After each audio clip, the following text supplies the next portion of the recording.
Em meio à crise econômica internacional, paraísos fiscais como a ilha de Jersey aqui estão sob ataque feroz da comunidade internacional por suas práticas sigilosas, como esconder dinheiro sujo e permitir evasão fiscal.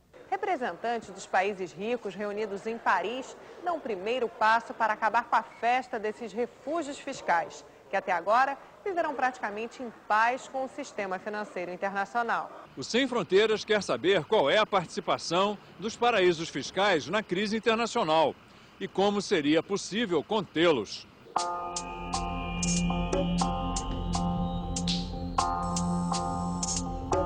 Mar, barcos, restaurantes à beira da praia, perto do litoral francês da Normandia, embora sob proteção da coroa britânica. Quem gosta pode até dizer que isso aqui é um paraíso. De fato, a ilha de Jersey tem seus encantos. Para 750 mil visitantes por ano e 90 mil habitantes, entre eles o ex-piloto de Fórmula 1, Nigel Mansell.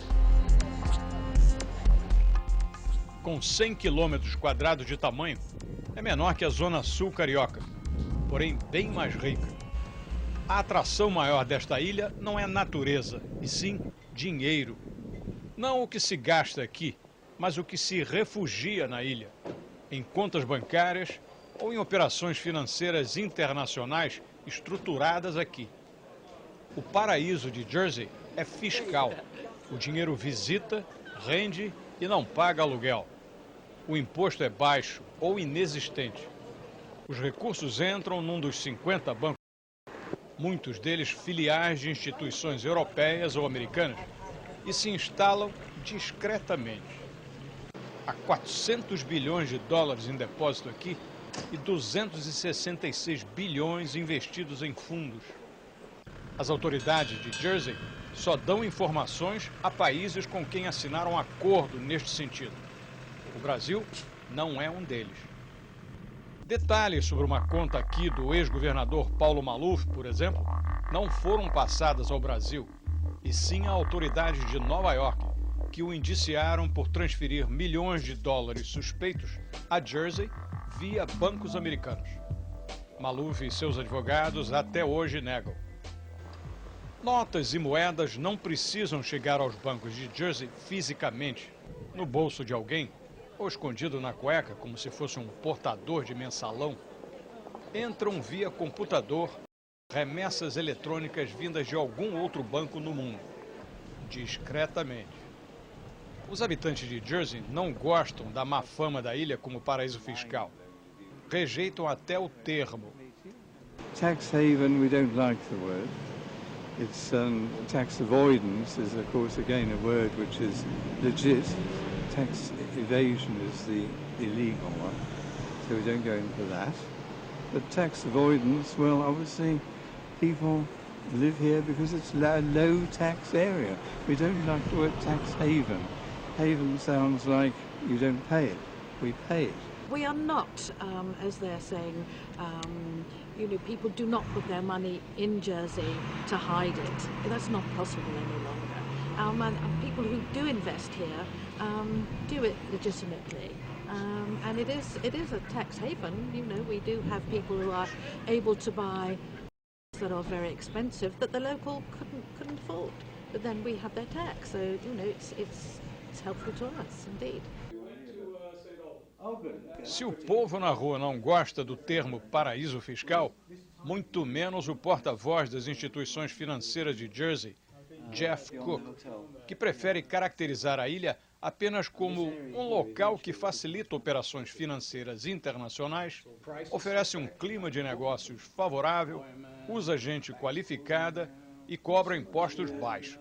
We've worked now for over a decade trying to put some very strong legal frameworks, regulatory frameworks in place, and we signed our first information exchange agreements and became operative back in 2006 with the USA. And in 2007 we signed some more agreements with the Netherlands. 2008 I think we did Germany and the 5 Nordic countries, and this year we signed another 3 or 4 agreements, I think it was with the United Kingdom, with France. What kind of information exchange are you talking about? You provide the tax authorities of other countries with whatever they ask? If a country that has an agreement with us comes to us and says, look, we searched in our own country, in our home jurisdiction, we have reason to believe we don't have full disclosure from this particular client or this corporate body, it can be any type of entity. Can you tell us whether they have any arrangements in Jersey? We will investigate for them, and if we have arrangements, we will disclose them. So what would be the advantage then of having an account here or doing business here? Well, we compete on exactly the same basis as many other countries in the world. Around 70 countries in the world have some form of benign or friendly treatment from a taxation point of view for the international investor. The United Kingdom couldn't fund its budget deficits, nor could the United States without international capital. So they have very either low tax or no tax for the foreign investor. We're the same. So we compete. We compete unashamedly on tax, on secrecy. Big multinational companies that export, import, you know, is there an advantage of doing business here? We're not a trading centre, so all of our work, you know, our import-export is financial services. It's internationally mobile capital. So we're not a trading centre in that sense. You know, we're not a trade port.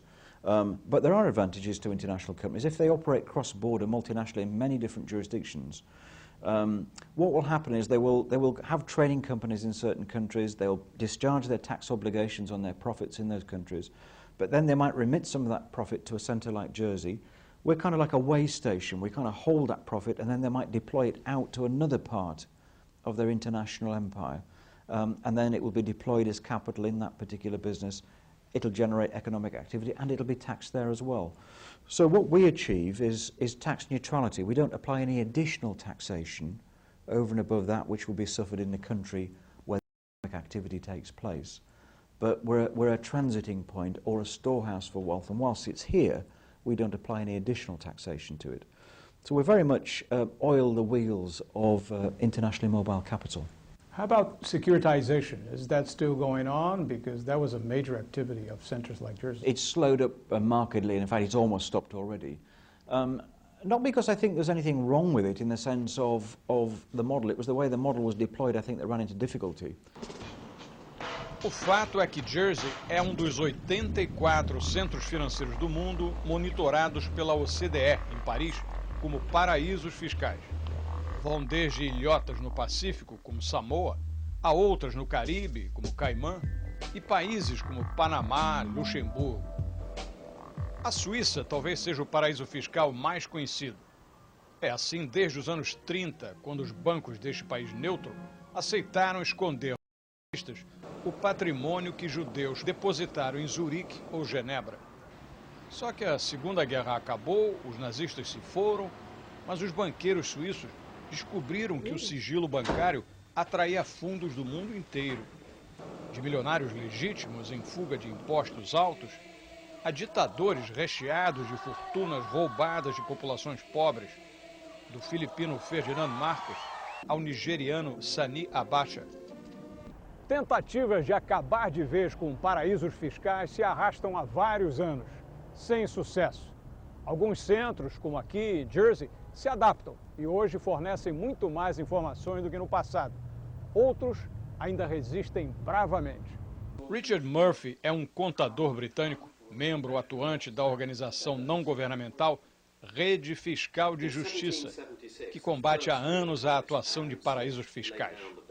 Ele tem experiência de trabalho em Jersey, discorda da visão benigna que as autoridades da ilha tentam apresentar e vê sérios danos na operação desses centros, que, segundo ele, prejudicam sobretudo países pobres, porque evitam pagamentos de impostos a governos que precisam de recursos para investir.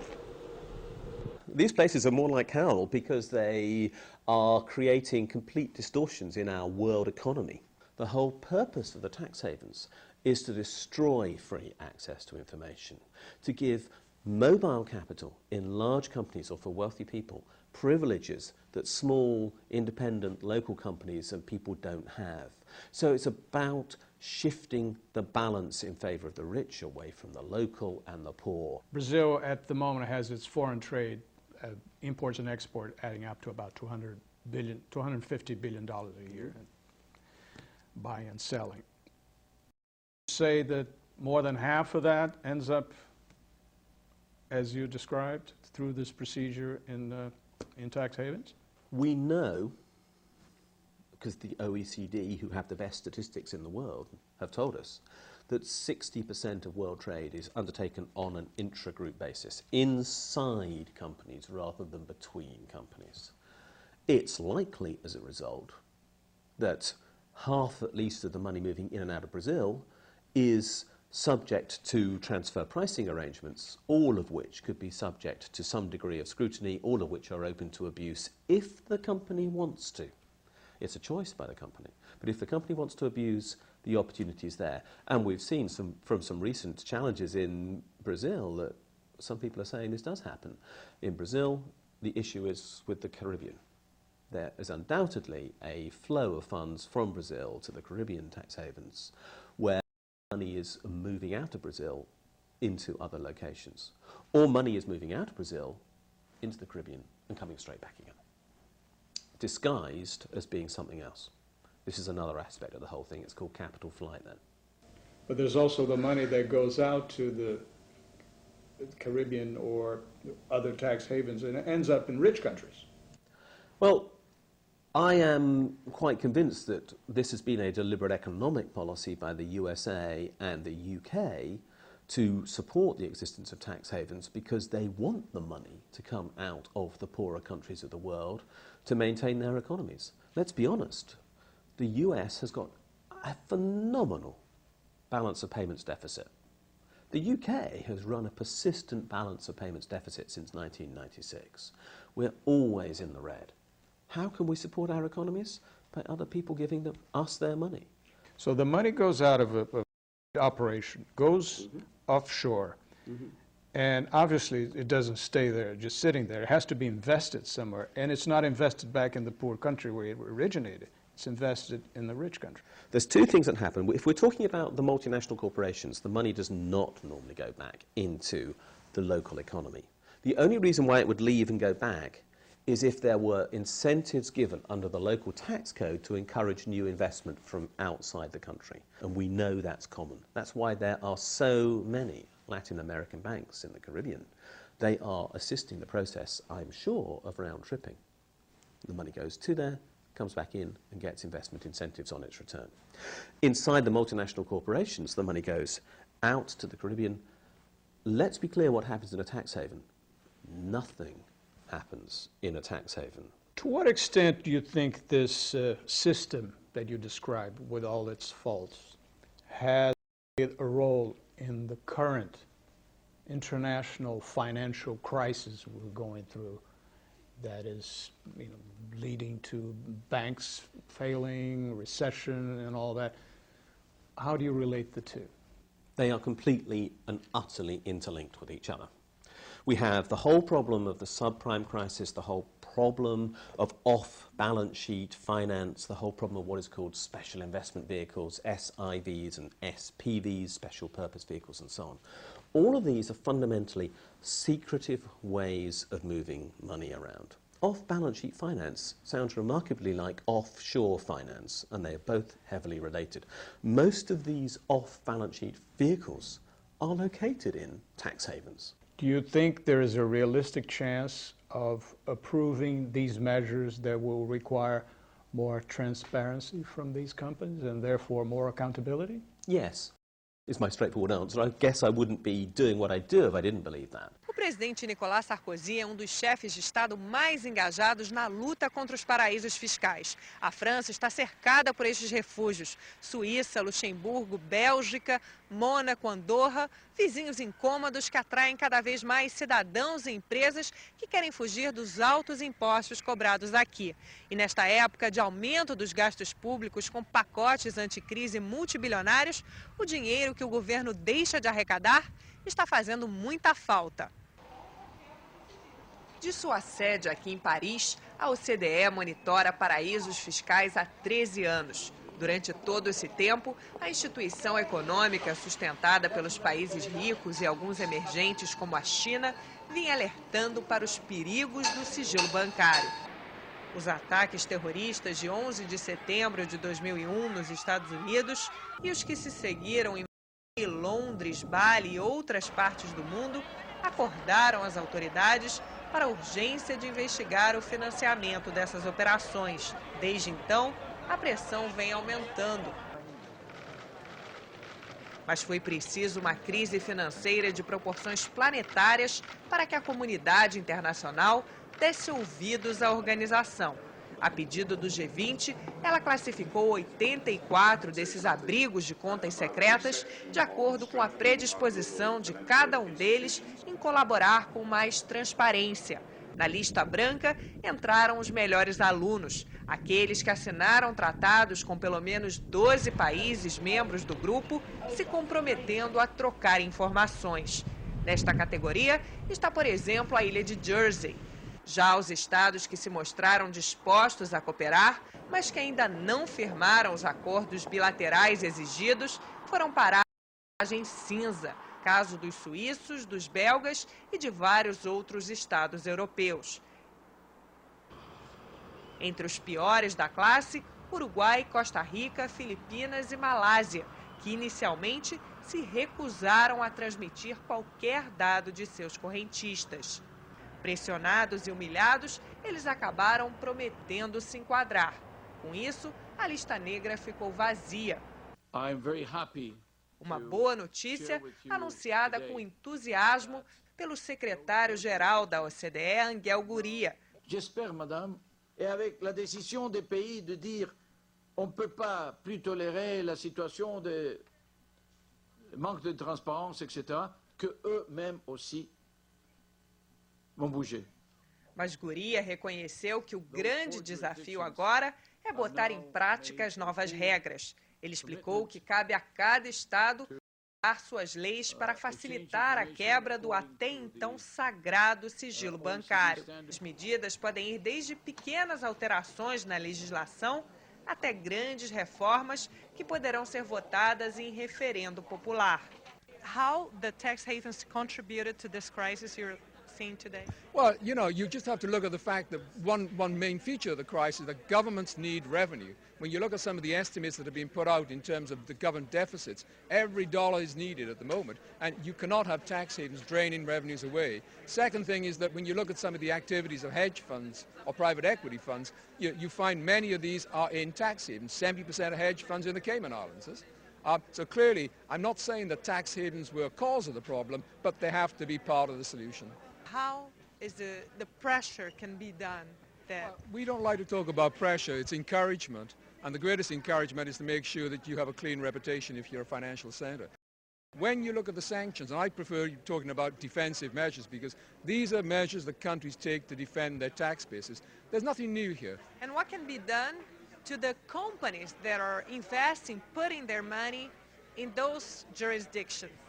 That's where some of the defensive measures kick in because effectively what they do is they make it more expensive to operate in non-cooperative jurisdictions. Desde a campanha pela Casa Branca, Barack Obama vem prometendo lutar contra os paraísos fiscais e pela transparência no sistema financeiro internacional. Na reunião do G20, Obama enfrentou e habilmente contornou a resistência da China, que quer proteger seus paraísos, Macau e Hong Kong. Mas a maior resistência Obama encontra dentro de casa. As multinacionais estão acionando seus lobistas contra a proposta de Obama de acabar com as leis que permitem às empresas americanas escapar à tributação sobre os lucros no exterior, que são depositados em paraísos fiscais. Até os políticos do partido do governo resistem a essa proposta de Obama. O Sem Fronteiras conversou em Nova York com o economista brasileiro Ítalo Lombardi, da empresa de consultoria RGE Monitor. O que os grandes bancos, as grandes multinacionais alegam aqui nos Estados Unidos é que não é a hora de fazer essa mudança porque os lucros vão cair e é uma hora em que elas têm que se reerguer dessa recessão. E como é que se vê essa questão? É verdade, de fato é um momento difícil, mas a tendência é que esses países envolvidos, à medida que eles aumentem a pressão para que esse tipo de operação seja evitada por essas grandes empresas, eles também devem dar algum tipo de incentivo, ou devem colaborar no sentido de até haver uma certa guerra fiscal entre esses países, né? Ou seja, a Inglaterra deve aumentar a pressão contra os bancos ingleses para não voarem capital para Jersey ou para outras ilhas, e Nova York queima, mas aí vai haver o quê? uma certa disputa para ver em qual país esse dinheiro vai estacionar, né? Então, essa é uma questão também que deve estimular um pouco uma redução, talvez, do nível de taxação nesses países desenvolvidos. Como é que fica o caso do Brasil? No caso do Brasil, houve um grande montante de valores aí que foi levado para fora do país, como toda a América Latina. Na década de 80 e 90 você tinha uma forte desconfiança com relação aos governos, enfim, você podia ser confiscado, você tinha desvalorização cambial, enfim, era uma série e uma falta de confiança com o governo em si. Então, muitos indivíduos, não só e empresas, obviamente, mandaram dinheiro para fora do país e hoje se encontram numa situação em que é difícil você trazer o dinheiro de volta. Então, houve algumas iniciativas para talvez dar um tipo de anistia para que esse dinheiro voltasse, mas tem toda a questão política, enfim, apesar de você incentivar esses valores a repatriarem, tem sempre o risco dessas pessoas terem medo de entrar numa lista em que possivelmente vão passar por pente fino pela Polícia Federal no futuro, enfim, é uma questão bem complicada. Qual o maior entrave que você vê a solução desse problema? A natureza dessa questão dos paraísos fiscais está muito relacionado também com lavagem de dinheiro, com operações ilegais, com evasão fiscal. Então, são coisas muito obscuras e difícil de você rastrear. Então, como você vai correr atrás de fato e ter certeza de que você identificou todos os valores, enfim, é muito complicado.